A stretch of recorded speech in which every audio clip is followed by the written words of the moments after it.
क्या आपने कभी सोचा है, जिस महादेव को पूरा संसार भगवान मानता है, उन्हें एक दिन भगवान श्री कृष्ण की रासलीला देखने के लिए स्त्री का रूप धारण करना पड़ा?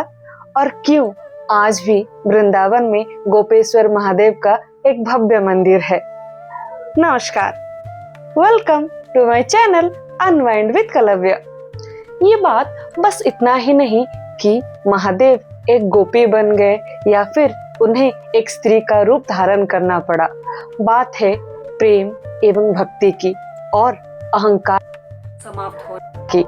चलिए आज चलते हैं उस पवित्र वृंदावन धाम पर, जहां भगवान शिव श्री कृष्ण के लीला देखने के लिए उनके भक्त बन गए थे।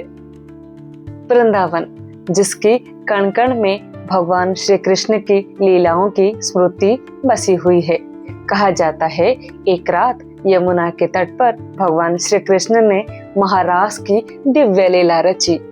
इसमें चंद्रमा अपनी रोशनी बिखेर रहा था, यमुना की लहरें भी शांत थी और भगवान श्री कृष्ण की बांसुरी की धुन से पूरा वृंदावन प्रेममय हो गया था। और हाँ, ये सिर्फ एक साधारण नृत्य नहीं था, ये था परमात्मा एवं जीवात्मा के मिलन का एक अपूर्व मुहूर्त। इस दुर्लभ रासलीला को देखने के लिए देवाधिदेव महादेव के मन में भी एक इच्छा जागी। फिर वे वृंदावन पहुंचे और उन्होंने रासस्थली में प्रवेश करना चाहा, पर उन्हें रोक दिया गया। लेकिन क्यों? क्योंकि इस रासस्थली में जाने के लिए सिर्फ भगवान होना पर्याप्त नहीं था। यहाँ जाने के लिए चाहिए था गोपियों जैसा निष्काम प्रेम और पूर्ण समर्पण। अब महादेव के सामने एक अद्भुत प्रश्न था। जब मैं खुद देवाधिदेव महादेव हूँ, तो मुझे यहाँ पर प्रवेश क्यों नहीं मिल सकता? तब उन्हें बताया गया, वृंदावन में किसी शक्ति और पद का कोई मर्यादा या फिर महत्व नहीं है। यहाँ चलता है तो सिर्फ प्रेम। आपकी जानकारी के लिए बता दूं, वैष्णव परंपरा के अनुसार भगवान श्री कृष्ण ही एकमात्र पुरुषोत्तम है और सारे भक्तों के स्वामी हैं। अब महादेव ने वही किया जो एक सच्चा भक्त करता है। उन्होंने अपना अहंकार का त्याग कर दिया। फिर महादेव ने यमुना जी में स्नान किया। अब उन्होंने एक साधारण गोपिका का रूप भी लिया। अब वो देवों के देव महादेव नहीं थे, वो बन गए थे एक साधारण गोपी, जिसके मन में कोई भी अहंकार नहीं था।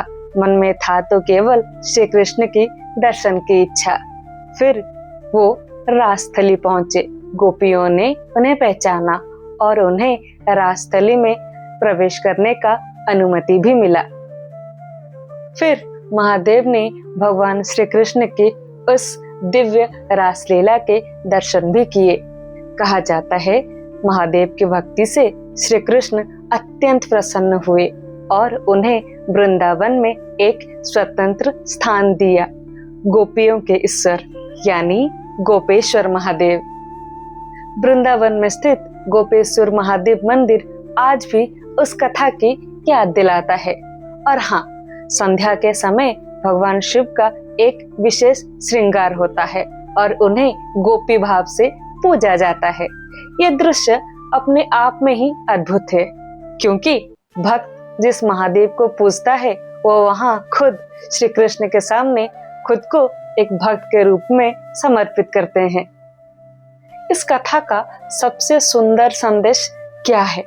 भगवान श्री कृष्ण के दर्शन करने के लिए महादेव को एक गोपी का रूप धारण करना पड़ा, क्योंकि वृंदावन में ज्ञान से अधिक प्रेम की महिमा है, शक्ति से अधिक समर्पण की महिमा है और पद से अधिक भक्ति की महिमा है। महादेव हमें सिखाते हैं, अगर भगवान के सामने जाना है तो अपने अंदर के अहंकार को बाहर छोड़ना पड़ेगा, क्योंकि जहाँ मैं का अंत होता है वहीं से ही सच्ची भक्ति शुरू होती है। तो जब आप अगली बार गोपेश्वर महादेव के मंदिर जाइएगा तो वहाँ कुछ देर अपने आंखें बंद करके ये सोचना, यहाँ भगवान शिव खुद भक्त बन गए थे वो भी श्री कृष्ण को पाने के लिए। यही वृंदावन की महिमा है। यहाँ भगवान को पाने भगवान में भक्त बनना पड़ता है। आज के लिए इतना ही। हर हर महादेव। राधे राधे। Thank you.